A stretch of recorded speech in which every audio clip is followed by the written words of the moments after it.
સુરત શહેરમાં પાલ વિસ્તારમાં પરમ પૂજ્ય ભક્તિ યોગાચાર્ય આચાર્ય ભગવંત શ્રી યશો વિજયજી મહારાજ સાહેબ તથા શાસ્ત્ર સંશોધક આચાર્ય ભગવંત શ્રી મુનિચંદ્ર સુધી મહારાજ સાહેબ અને સાધ્વીજી ભગવંતનો ભવ્ય ચાતુર્માસનો પ્રારંભ થયો।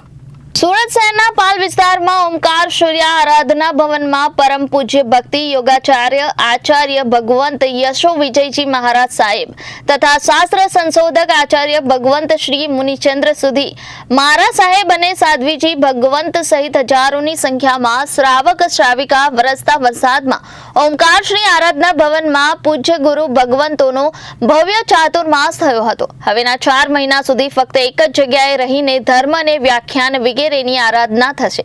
ત્યારે આ સાથે ભવ્ય સામૈયું હતું। તેમાં પ્રભુજીનો રથ, બેન્ડ, શ્રાવિકોના મંડળ તેમજ અનેક પ્રકારની કૃતિઓનો અદ્ભુત રીતે દર્શન કરવાનો અવસર પ્રાપ્ત થયો હતો। સાધુ ભગવંત અને સાધ્વીજી ભગવંતો સાથે હજારોની સંખ્યામાં શ્રાવક અને શ્રાવિકાઓ આસ્થા સાથે ઉમળકાભેર જોડાયા હતા। प्रणाम, मारू नाम विमल नेपोलाल मेहता श्री परमजीत भगवत शांति श्वेतांबर मूर्ति पूजक संघना सभ्य तरीके मैं जोड़ायेलो छुं संघमां अने आज अमारा श्री संघमां वर्षोनी अमारी प्रयास कि अमारा परम श्रद्धेय सद्गुरुदेवनुं चातुर्मास अમને મળે। છેલ્લા 10 વર્ષની અમારી ઝંખના આજે ભક્તિ યોગાચાર્ય આચાર્ય ભગવાન યશોજી સુરસજી મહારાજા, અમારા શ્રી સંઘના સ્થાપક પરમ પૂજ્ય આચાર્ય ભગત મુનિચંદ્ર સુરસજી મહારાજા આદિ 300 થી વધારે સાધુ સાધુ ભગવંતોનું ચાતુર્માસ અમને મળ્યું છે।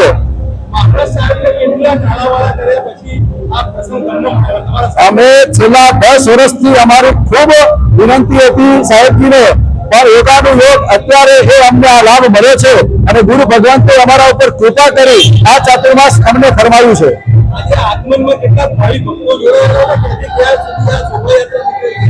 આગમનની વાત કરીએ તો છેલ્લા 48 કલાકથી અમારા 300 યુવાનો સતત રાત દિવસ મહેનત કરી રહ્યા હતા અને આખા ભારતભર અને વિદેશથી પણ ટોટલ અત્યારે 15,000 માણસ આ વરઘોડાની અંદર શોભાયાત્રાની અંદર સામેલ થયું હતું।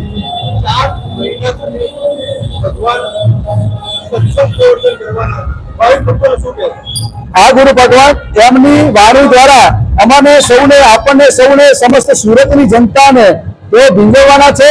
હું સુરતની તમામ ધર્મપ્રેમી જનતાને આહવાન વિનંતી કરું છું કે આપ સૌ પણ આ પ્રવચનમાં પધારો।